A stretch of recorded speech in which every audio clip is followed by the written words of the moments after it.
Greetings, namaste. And listen, I'm just gonna talk to you all about something simple, okay? And I think we think that this is not simple. We think this is so difficult to understand. Love and relationships. For some reason, we always relate in love to relationships. I don't know who taught us this, that because love must only happen when there is something outside of us, where there is an object or a thing or a place present, then we believe love must be absent. Love must exist only then. We are unable, for some reason, to love without the absence or with the absence of someone outside of us. Let me tell you, that's just ridiculous. Those lessons will always leave you in pain. Those lessons will always make you question, does love hurt? Is love supposed to hurt? Do I need love? Is love even real? If love isn't even present, why does love hurt? And that's because we are always loving because of. We're not loving just because.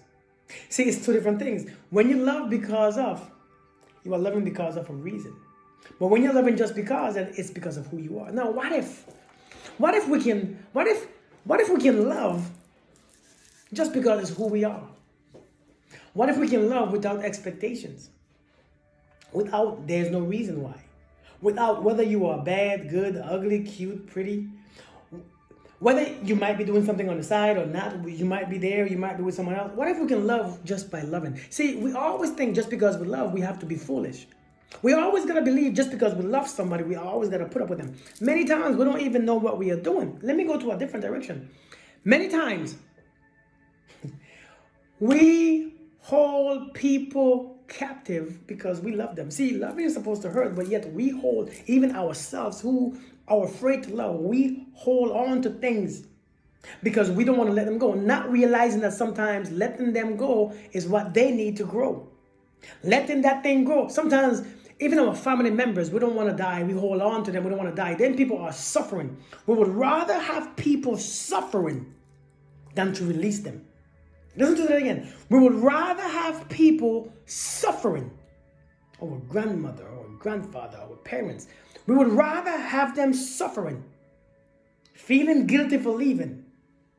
Don't want to leave because they don't want to disappoint you. Just because we love them. We use love that's supposed to be so beautiful and peaceful. We use as a tool to manipulate. If I love you, then you must love me back. And if you don't love me back, I will suffer. If you don't love me back, I will need healing. If you don't love me the way how I love you, then I am going to be in pain. And this is how we use love. We use love as in a form to just make ourselves victims to love. See, we use love only in relationships. See, because when we're not in relationships, we forget that we are still in one with ourselves. The funny thing is, if we can love without expectations, and if we are able to love just because we are able to love and because we are love, and if we love because of who we are, and it's because that's what brings out the best in us.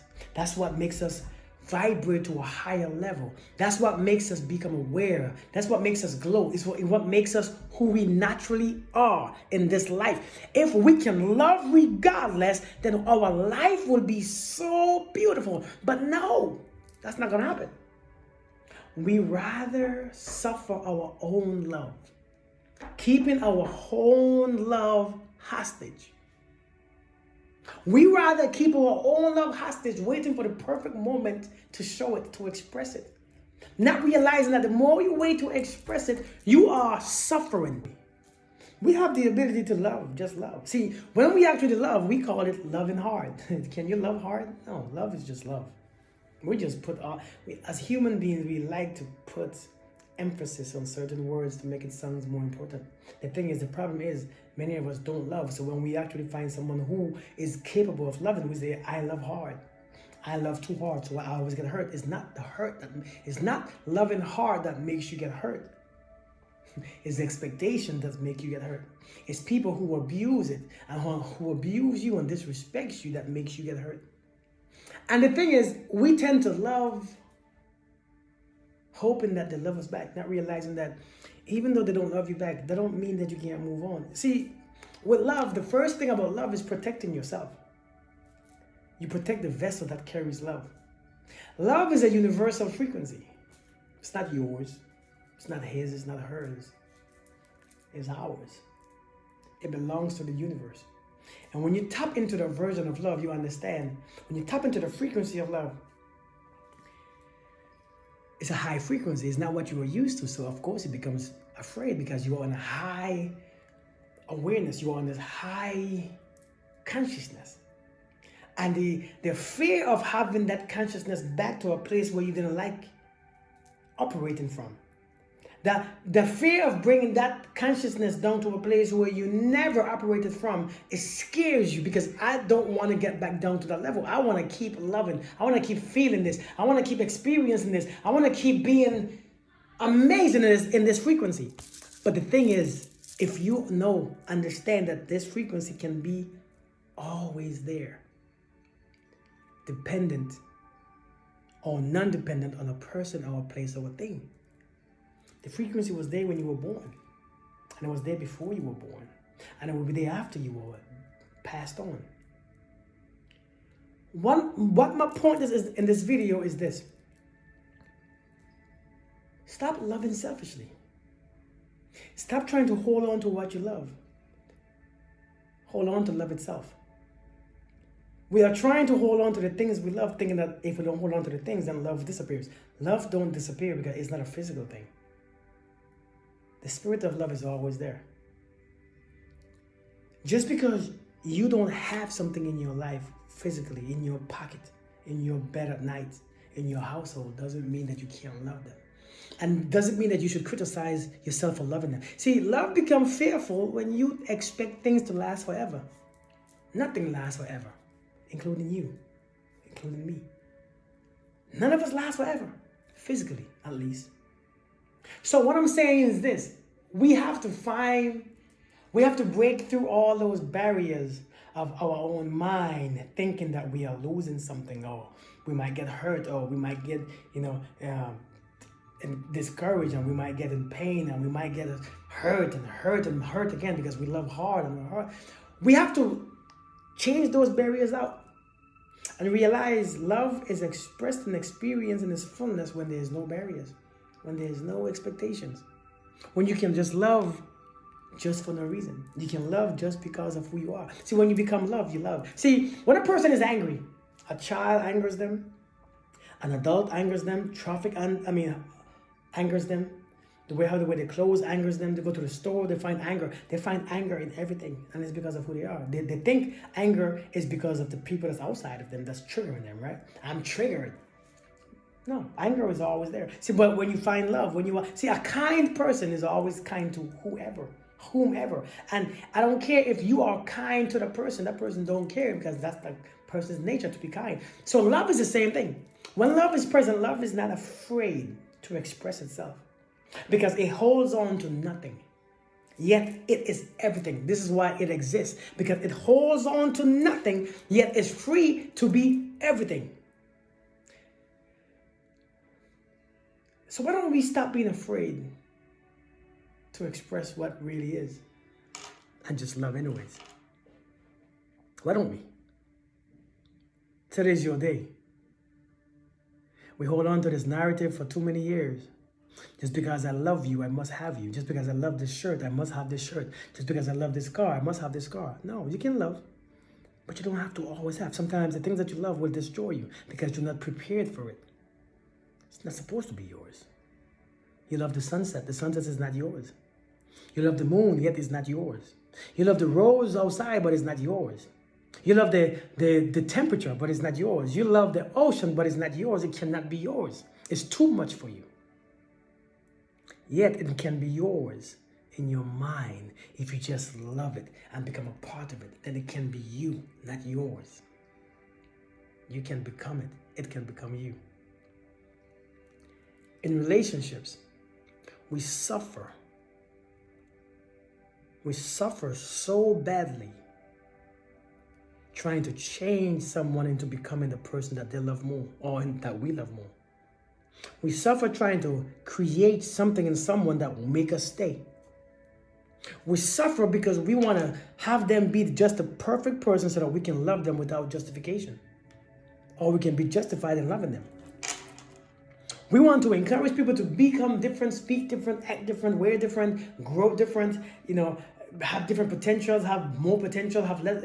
We're trying to influence them so that we can love them. And when you understand, love is the absence of all those things. Love is you. See, as you evolve, you understand what love really is more and more and more.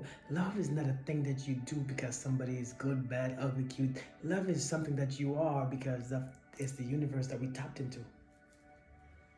That's the frequency that you was created in. And somewhere down the line, we were told that we try to harness love. We try to form love into relationship. We are trying to form love into marriage. We're trying to form love into something being yours. We are trying to form love in some type of ownership. When you try to form love into an ownership, it doesn't work. It doesn't always work. Why not just let love be? Why not love? And those who stick, let them stick. And those who leave, let them leave. Why not experience love in its fullness to see who we should be and who we should be with and what we should have and what we should be with? We are so obsessed with a desired outcome of love that we are afraid to love itself. We are afraid of love itself because we are afraid of the outcome itself.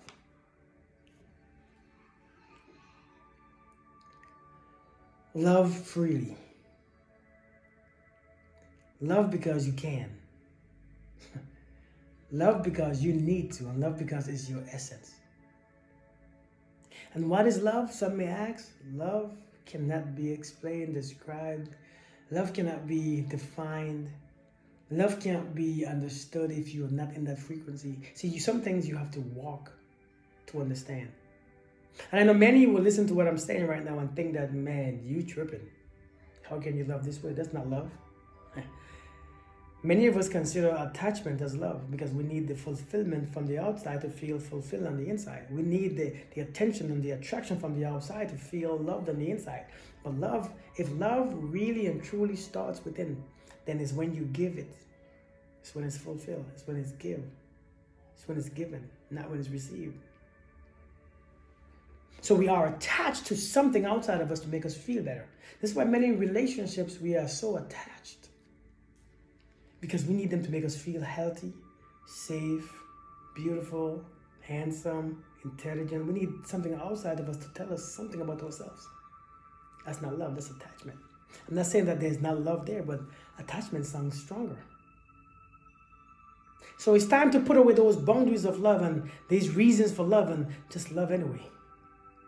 It's time to stop expecting things from others just because you are that way. It's time to stop expecting love from others because you decide to love. And it's time to stop thinking that love hurts because love never hurt. Love actually increases your value. Love actually increases you. Love actually increases everything in your life, even your glow. Your life, period. So love anyway.